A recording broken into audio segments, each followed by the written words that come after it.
What's up everyone? Steel Orange back at you today with another video. This is going to be a slightly different video today. Sort of a more funny video, but not really because I am kind of serious about this. But what the purpose of today's video is I'm going to be talking about three junglers, or not really, they're not junglers, but three characters that you can play in the jungle that are not assassins and that nobody will see coming because they're such weird picks that nobody is used to playing against in the jungle that they're not going to really know how to deal with them. And I think that if you learn how to play these characters, not only are you going to have fun with it because they're different than what you're used to playing in the jungle, but you also might have some success and they can actually be very viable because people won't know how to handle them. And I think that these three characters fit really well into the jungle role even though nobody plays in there. So I'm going to head over to the guide screen here in a second, and I'm going to talk about these three characters. We're going to go in order of how insane they are. So I'm going to start with the least insane guide and then go to the most ridiculous character to play in the jungle. I should get a couple things out of the way real quick before I start. We're not including Ao Kuang in this guide, and we're not including Erlang in this guide because even though neither one of them are technically assassins, they're two of the best junglers in the game, and everybody knows that, so they don't really fit in this category. So I'm going to be talking about characters that are not assassins and also never get played in the jungle, but you could play in the jungle and have a lot of fun with. So, to start, we're going to go down here to Athena. Oops, I skipped it.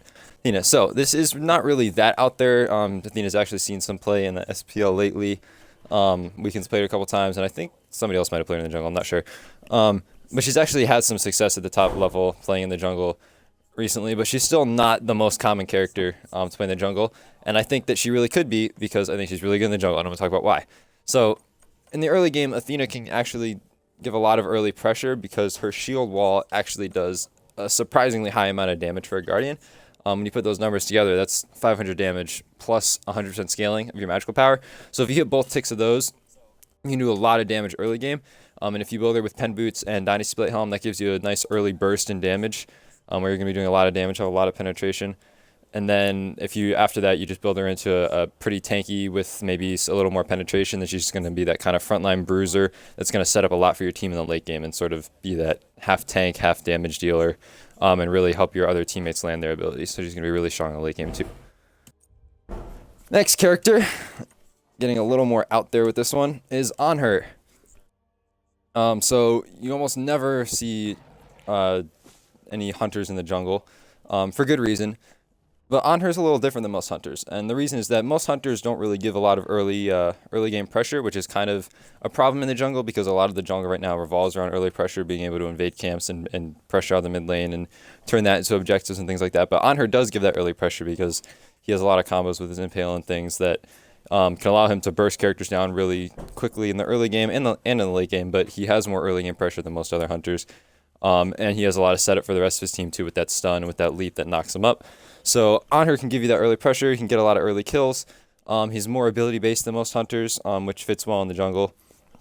And then late game, you can just use that pillar impale combo with your ultimate and the crits that you're going to probably be building into, or just high pen if that's what you want to build, to just one-shot people in the late game and sort of be that burst squishy target that you think of most assassins as being anyway. And the last character, and this is kind of insane, but this is actually my favorite non-assassin character to play in the jungle, and one of the best ones, I think, is Scylla. So before you click away from this video because you think I'm crazy, just hear me out. So when you think about Scylla, she has a couple things. She has really, really high burst damage, and she has really high mobility. And that's what you think of when you think of an assassin anyway. You think of someone who has really high mobility, can get into the fight, burst someone down, and then get out. And Scylla does that if you build her that way and if you play her that way. So a lot of times what people will build on Scylla relic-wise is beads and Sanctuary. But if you replace that Sanctuary with Blink, now you have Blink beads. That's a pretty typical relic setup for an assassin anyway. And they're usually just as squishy as Scylla's going to be. So you can get away with that because she has her Sentinel that can get her out of danger so quickly. And so what that allows you to do is if you build into a very high damage, high penetration build with Polynomicon, then it allows you to blink into the backline, root someone, crush them, and then hit them with the Polynomicon shot. And if they're a squishy target, they're going to die in the late game. And then, of course, you also have the ultimate, which can turn team fights. So in the late game, she's still going to be really, really strong. In the early game, she's really not as weak as you might think. because there are builds you can do. If you build, again, that Pen Boots into Dynasty Split Helm, that's a really quick start. That's a cheap start that gets you online quickly and gets you doing some damage quicker than other builds will. And so it allows her to actually have some pressure in the early game, and she can play really safe is the other thing. She has her Root that's also a cripple, so that's sort of a defensive mechanism. She has her Sentinel, which is a teleport that can get her out of bad situations really, really easily. And she has higher mobility with that ability than a lot of assassins do even. And then she has her Crush that's really easy to hit and does a fair amount of damage in the early game too. So that's going to let you win the poke war almost all the time. And then, of course, your ultimate can get you some free kills in the early game if you have any sort of setup on the rest of your team.